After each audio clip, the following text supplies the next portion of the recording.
Assalamualaikum warahmatullahi wabarakatuh. Di Masjidil Haram, di Tanah Haram, itu sudah selayaknya orang menghormatinya. Karena memang hormat itu satu akar kata nanti dengan Al-Haram. Dihormati dengan cara muamalah dan transaksi yang jujur dan amanah. Sekarang, terutama di musim-musim seperti akhir Ramadan dan Desember, Tanah Haram ini jadi terkotori oleh perbuatan sebagian teman-teman.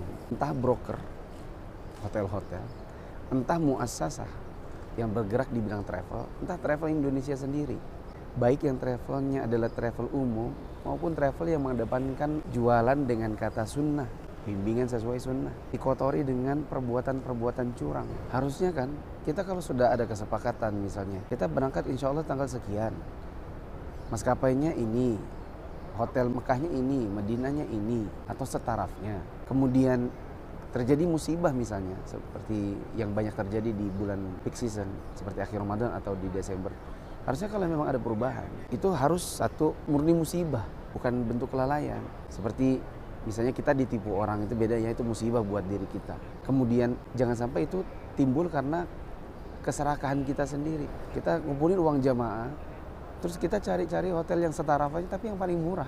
Padahal kita itu sudah dibayar oleh jamaah sejak sebulan atau 2 bulan sebelum berangkat, sudah lunas, supaya kita tuh segera memanage uang itu sesuai dengan yang diiklankan.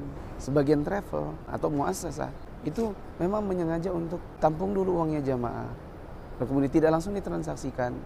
Nanti cari yang pakai senjata setaraf gitu ya, dicari hotel-hotel yang mungkin masih bisa dapat ceperan 100-200 ribu supaya nanti bisa menghemat bla bla bla. Akhirnya yang korban adalah jamaah. Ketika ternyata akhirnya mau masuk ke hotel yang sesuai dengan yang ditargetkan, ternyata lebih jauh seperti itu. Yang kedua, termasuk yang kotor adalah kadang-kadang kita dapat musibah nih. Kadang-kadang misalnya dapat musibah. Terus kalau dapat musibah, apakah kemudian haknya jamaah tidak ditunaikan? Nggak boleh dong teman-teman. Maaf nih saya singgung.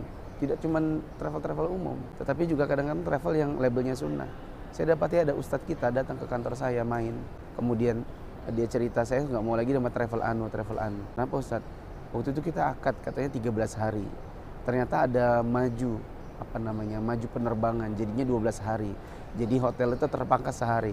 Sampai pulang sampai sekarang tidak sama sekali travel itu misalnya menyinggung yang sehari itu nanti bisa dikompensasi diganti uangnya, dikembalikan.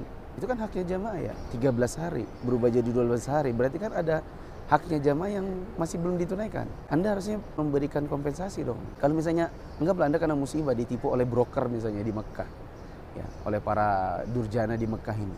Mereka ngambil uang Anda, kemudian Anda cuma dikasih hotel jauh misalnya, atau malah nggak dikasih hotel sama sekali. Kan Anda harus proses. Setelah diproses, kemudian haknya jamaah dikemanakan, dikembalikan. Karena kan pasti ada kalkulasi. Misalnya Anda dari hotel bintang 5, ya kan, tidak jadi sesama bintang 5, tetapi misalnya turun ke bintang 4. Seharusnya kalau ada kalkulasi seperti itu, kalau itu kesalahan Anda, maka ya Anda yang tanggung kerugiannya. Kalau misalnya karena musibah lalu kemudian Anda carikan dan masih ada lagi spare sisa anggarannya, Anda harus kembalikan ke jamaah, jangan dijadikan keuntungan perusahaan. Ini Tanah Haram teman-teman. Jangan sampai kita kotori dengan transaksi-transaksi kecurangan, muamalah yang sebenarnya itu kelalaian Anda, maka Anda yang harusnya bertanggung jawab, bukan dibebankan ke jamaah lalu kemudian merugikan mereka. Assalamualaikum.